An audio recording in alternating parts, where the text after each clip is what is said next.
ಇದೆಯೇನ್ರಿ? ನಿನ್ನೆಯಿಂದ 20 ಸತಿ ಕಾಲ್ ಮಾಡಿರೋದು ಕರೆಂಟ್ ಹೋಗಿದೆ ಅಂತ. ರೆಸ್ಪಾನ್ಸ್ ಮಾಡಿದ್ದೀರಾ? ಮೇಡಮ್ ರಾತ್ರಿ ಅಲ್ಲ ವಿಪರೀತ ಮಳೆ, ಅಲ್ಲಿ ಒಂದು ಲೈಟ್ ಕಂಬ ಬೇರೆ ಬಿದ್ದೋಗಿತ್ತು. ಅದನ್ನ ಎತ್ತಷ್ಟೊತ್ಕ ಸಾಕಾಗಿತ್ತು. ಎಲ್ಲರೂ ಹಿಂಗೆ ಕಾಲ್ಗಳ ಮ್ಯಾಗ ಕಾಲ್ ಮಾಡಿದ್ರೆ ನಾವು ಎಲ್ಲಿ ತೆಗೆಯೋದು? ನಮ್ಗೂ ಶಾನ ಕೆಲ್ಸಗಳಿರ್ತಾವ, ಅದು ಈ ಮಳೆಗಾಲದಾಗ ಬೇರೆ. ನೀವು ಅರ್ಥ ಮಾಡೇಬೇಕು. ಏನ್ರಿ ಅಂತ ಮಹಾ ದೊಡ್ಡ ಕೆಲಸ ನಿಮ್ದು? ಸಂಬಳ ತಗೊಂತೀರ ತಾನೆ? ಮಳೆ ಇರ್ಲಿ ಗಾಳಿ ಇರ್ಲಿ ಬರ್ಬೇಕು. ರೀಸನ್ಸ್ ಕೊಡ್ತಿರಲ್ಲ. ನಿಮ್ಮ ಕಷ್ಟ ನಮಗೂ ಅರ್ಥ ಆತದ. ನಮ್ಮ ಕಷ್ಟಗಳನ್ನ ರೋಸ್ಟ್ ನೀವು ಅರ್ಥ ಮಾಡ್ಯಾರೆ. 3 ದಿನ ಆಗಿದೆ ಮನೆಗೆ ಹೋಗಿ ನಾನು ಕೂಡ. ನಿಮ್ ಕಷ್ಟ ಯಾರ್ರಿ ಕೇಳಿದ್ ಇವಾಗ? ಆಗ್ಲಿಲ್ಲ ಅಂದ್ರೆ ಕೆಲಸ ಬಿಟ್ಟು ಹೋಗಿ. ಏನಮ್ಮ ಮಾತಾಡ್ತಿರೋದು ನೀನು? ಲೈನ್ ಮ್ಯಾನ್ ಅಂದ್ರೆ ಅಷ್ಟೊಂದು ಚೀಪ್ ಆಗೋದ ನಿಂಕ? ಮಳೆ ಇರಲಿ ಗಾಳಿ ಇರಲಿ ಚಳಿ ಇರಲಿ ಏನು ಅಂತ ನೋಡಿದೆ ನಮಗೋಸ್ಕರ ಎಷ್ಟು ಕಷ್ಟಪಡ್ತಾರಂತ ಗೊತ್ತಾ ನಿಂಕ? ಏನೋ ಇರ್ಲಿ ಬಿಡೋಣ, ನಾವು ಪಡೋ ಕಷ್ಟ ಪಾಪ ಅವ್ರೆಲ್ಲಿ ನೋಡವ್ರೆ, ಅವ್ರಿಗೆ ಅರ್ಥ ಆಗೋದಿಲ್ಲ.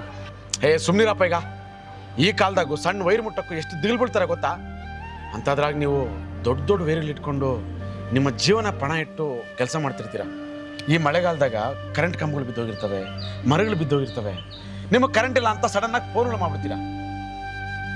ಯಾವ್ದು ಎತ್ಗಾನ ಹೋಗ್ಲಿ, ನಿಮ್ಗೆಲ್ಲ ಸೀರಿಯಲ್ ನೋಡೋಕ, ಕ್ರಿಕೆಟ್ ಮ್ಯಾಚ್ಗಳು ನೋಡೋಕ, ಫೋನ್ ಚಾರ್ಜ್ ಹಾಕೊಂಡು ರೀಲ್ಸ್ಗಳು ನೋಡೋಕ ಟಕ್ ಅಂತ ಕರೆಂಟ್ ಬಂದ್ಬಿಡ್ಬೇಕು. ಪಾಪ ಎಲ್ಲಿ ಟ್ರಾನ್ಸ್ಫರ್ ಮಾಡೋದಾಗಿರುತ್ತೋ, ಇಂಥವ್ರಿಗೆ ಏನಾಗಿರುತ್ತೋ ಇದೆಲ್ಲ ನಿಮ್ಗೆ ಬೇಕಾಗಿಲ್ಲ. ಅವ್ರ ಮನೆಯಿಂದ ಏನಾದರೂ ಫೋನ್ ಮಾಡಿದಾಗ ಇವ್ರು ಎತ್ತಿಲ್ಲ ಅಂದರೆ ಅವ್ರ ಮನೆಗೆ ಎಷ್ಟು ದಿಲ್ ಬೀಳ್ತಾರಂತ ಏನಾದರೂ ನಿಮ್ಗೆ ಗೊತ್ತಾ?